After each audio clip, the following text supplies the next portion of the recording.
Mga kababayan, Assalamualaikum warahmatullahi wabarakatuh. Madayaw, maayong adlaw kaninyong tanan. Magandang araw sa inyong lahat. Sa mga nakaraang araw, marami ang humihingi ng reaksyon, komento o damdamin. Damdamin ko sa issue ng impeachment na naihain laban sa akin. Sa kabila ng aking mga naging pahayag ukol sa planong impeachment sa mga nakaraan na buwan, ang tanging masasabi ko na lamang sa puntong ito ay God save the Philippines. Bukod dito, nais ko na lang ipaabot ang aking taus-pusong pasasalamat sa mga kababayan na patuloy na nagdarasal, sumusuporta, nagtitiwala, at patuloy na nagmamahal sa akin. Manalig kayo dahil sa taong bayan ang tagumpay. Syukran. I know, right? Braille. 3 questions, no follow-up. Okay. Oh. How are you? Ay, ayoko na. I'm okay. Using the list of those who signed on? Oo. Marami doon, mga inaanak, mga kumpare, mga naging supporters sa inyo. What's your reaction? Sabi kasi, di ito lang daw basahin ko. Promise ko lang, research na yun. We've already started preparing the moment Franz Castro announced the impeachment plans, which was November of 2023. So November of 2023, there were already lawyers doing their work for the impeachment. So we leave it to the lawyers. Last question.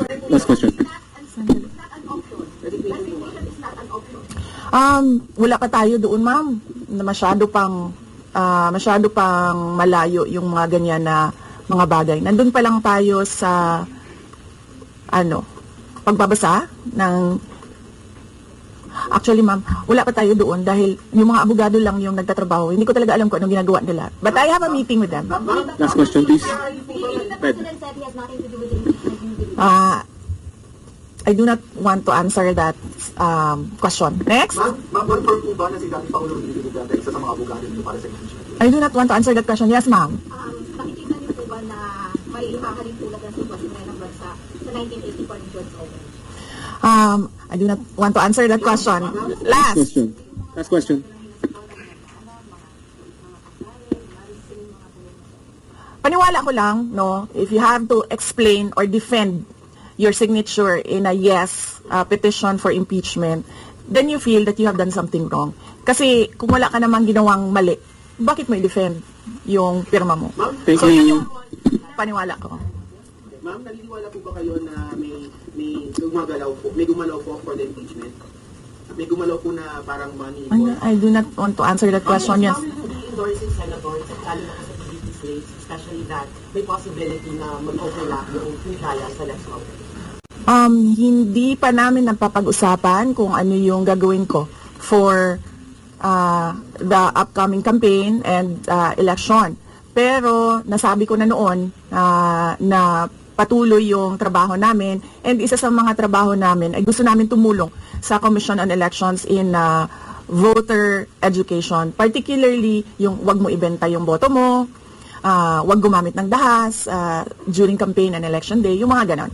Ma'am, paano nyo lang po sa ating mga kababayan sa nangyayari po ngayon sa ating bansa? Yes, sabi ko nga kanina sa statement ko sa ating mga kababayan na patuloy na sumusuporta, nagmamahal, nagdarasal, napakahalaga nun, ay manalig lang sila dahil sa taong bayan ang tagumpay. Nanong naaka diri sa Manila na taga Davao man ka. Thank you, OVP Media. Yes, sir.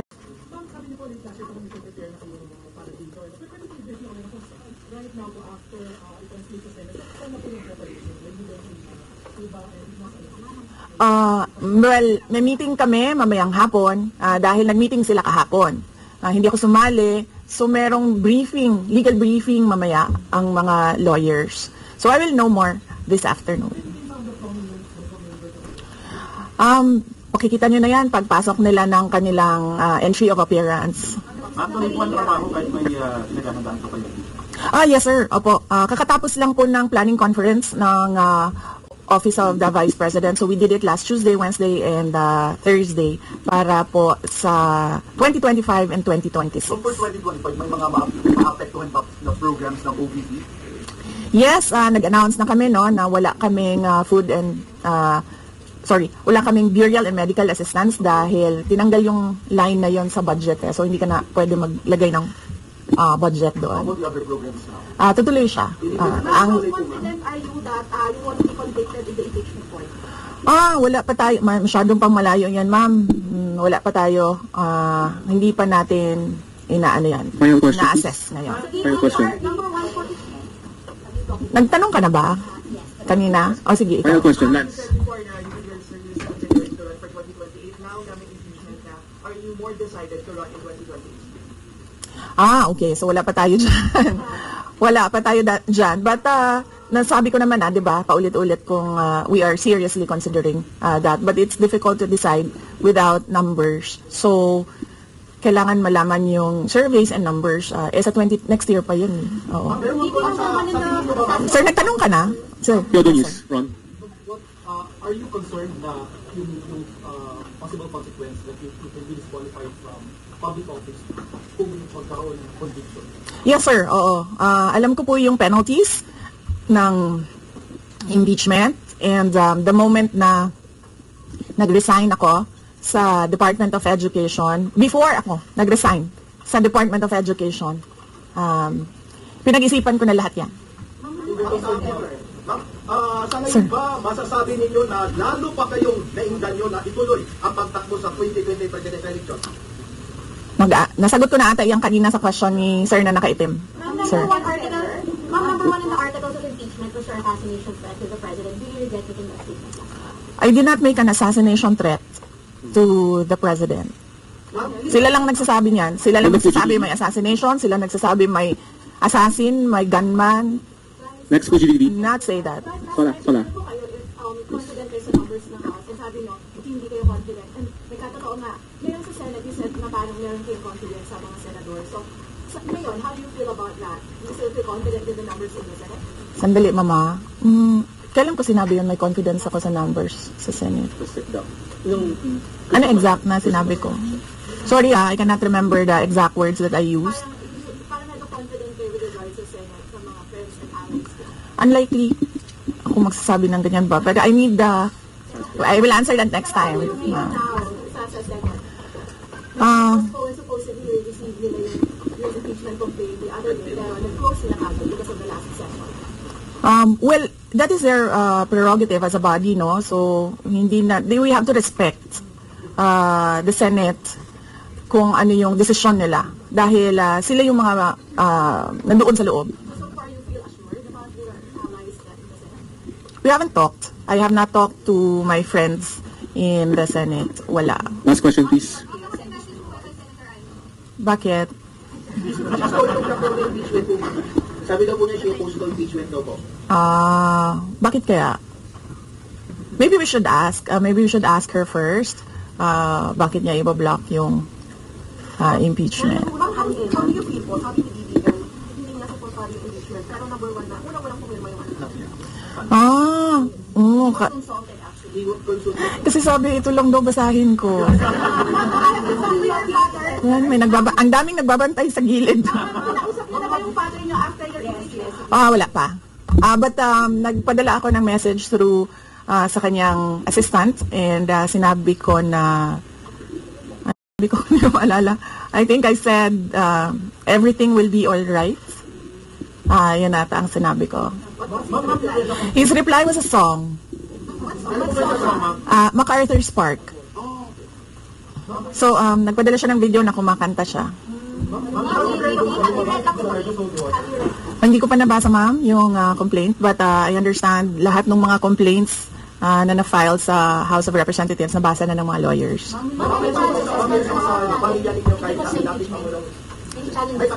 Sandali, Sarah. What's wrong, wait? Ang challenges sa preparations. Well, so far wala naman. Wala naman kaming lang kami, na-overwhelm kami kasi ang daming mga lawyers na nag-signify na tutulong sila sa defense. So ngayon ay pinag-uusapan on how to go about it na makuha lahat ng kanilang commitment of support at makatulong din sila sa pag-iisip kung ano yung gagawin sa defense. Hardin Delgado, ABS-CBN. Hardin, ABS. Nagtanong ka na, ma'am? Wala pa, ma'am. Sige, ma'am. Sabihan ko na lang sila na mag-announce na sila kung gusto na nila mag-announce. Pero yung father nyo kasama pa rin? Kasi sabi nyo before, your father would be helping you. Sorry. Well, he is welcome. He is a lawyer. So he is welcome to give his advice, input in the defense.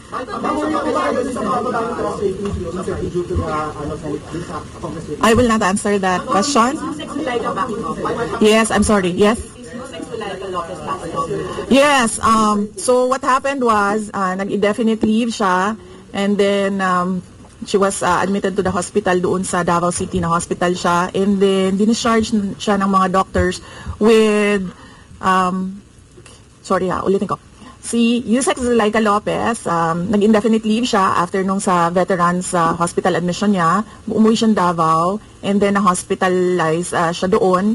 And then sabi ng doctors niya, we will discharge you but you have to come back ngayon February, for further tests. And then bumalik siya for 1 day dito, nung January, bumalik siya for 1 day dito sa Office of the Vice President, and she said na mag-leave siya for 2 months. And then I said yes, take the time that you need for your health.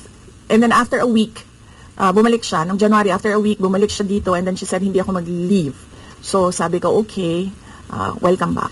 Ma'am, meron bang pakikipag-usap kay sa INC? Dahil sila po yung nag-rally against para wag tuloy yung Hindi pa po kami nagkausap ng INC, sir, pero nagpapasalamat po ako sa INC at sa buong sambayanan sa kanilang pananawagan ng kapayapaan. Ma'am, kumusta po ang staff ng OBP? Nagtanong ka na, sir? Wala pa, sir? Hindi ko masabi yan ngayon, sir. Wala pa kami dyan. Miss Iz. Nagtanong ka na, ma'am, wala pa. Miss Iz.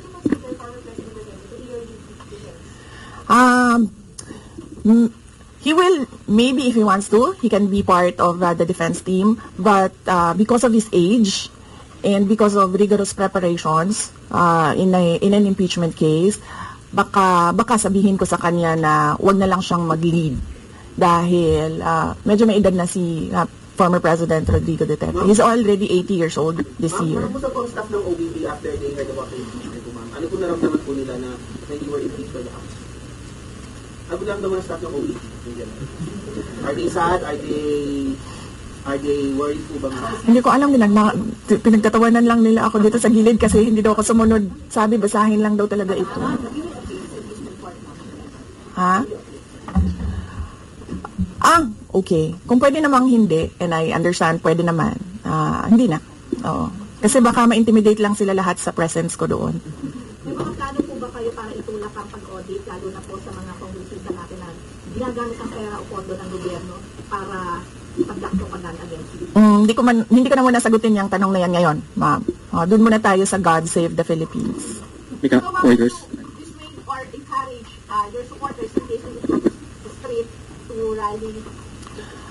Sa panahon ngayon, ma'am, na sobrang mahal ng presyo ng mga bilihin, lalong-lalo na ng pagkain, sasabihin ko sa mga supporters sa taong bayan na unahin muna nila ang trabaho and negosyo nila kesa sa mag-rally sila sa mga daan. Dahil marami o lahat tayo breadwinners. So merong mga bata o merong mga kapamilya na nagdedepende sa atin. At tayo naman ang social media capital ng buong mundo. Kung gusto talaga nilang magsalita at tumulong, doon na lang sila sa social media kung saan nakakatrabaho pa rin sila. Pero nagagawa nila kung ano yung nararamdaman nila na gusto nilang gawin. At yun ay magsalita at marinig sila ng taong bayan at ng mundo. Mika, Flores, orders. Are you not confident that you have enough board of convention of the Senate acting? Hindi ko pa naisip yan, sir. I've not counted numbers of votes in the Senate, so we are not there yet. We are still, the legal team is still in the preparation of the defense and what we will do moving forward.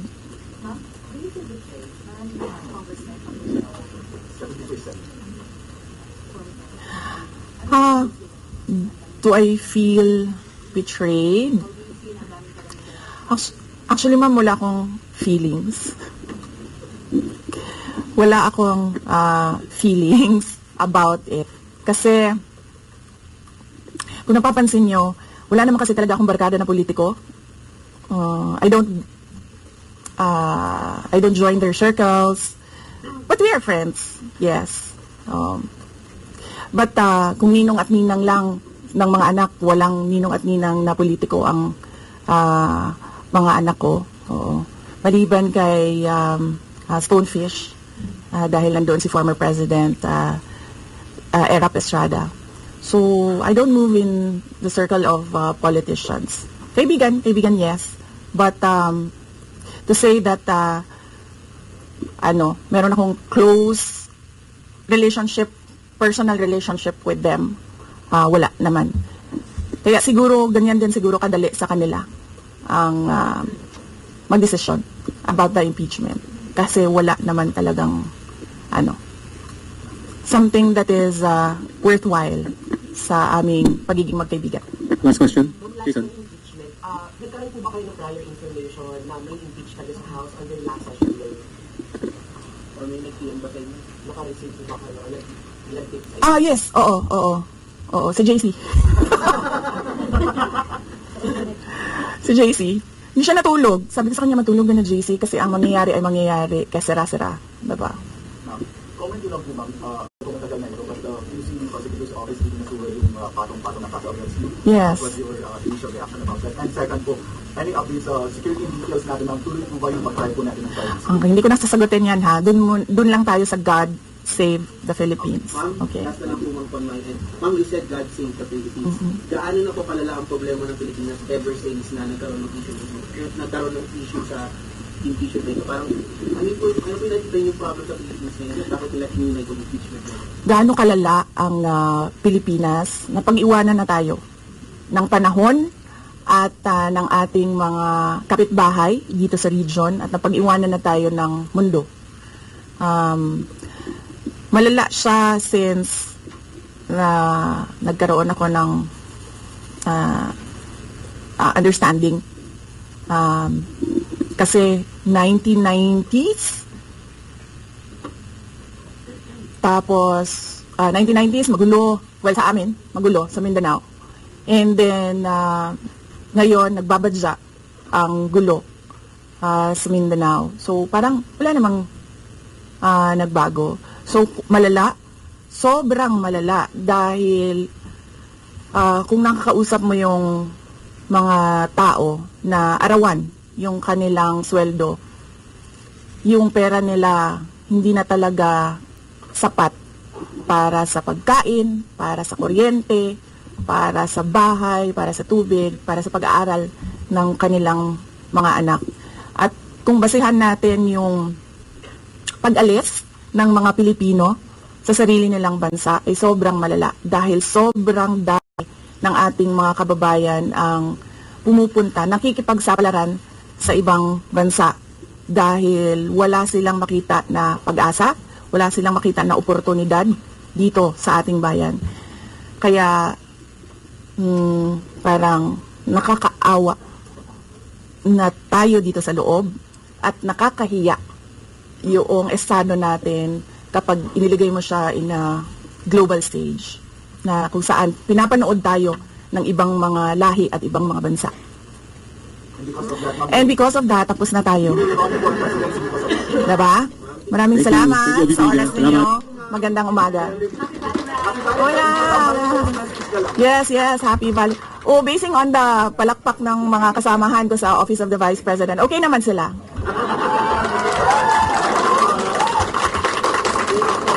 At mga Lenny supporters pa yan, tingnan mo, pero pumapalakpak sila sa akin.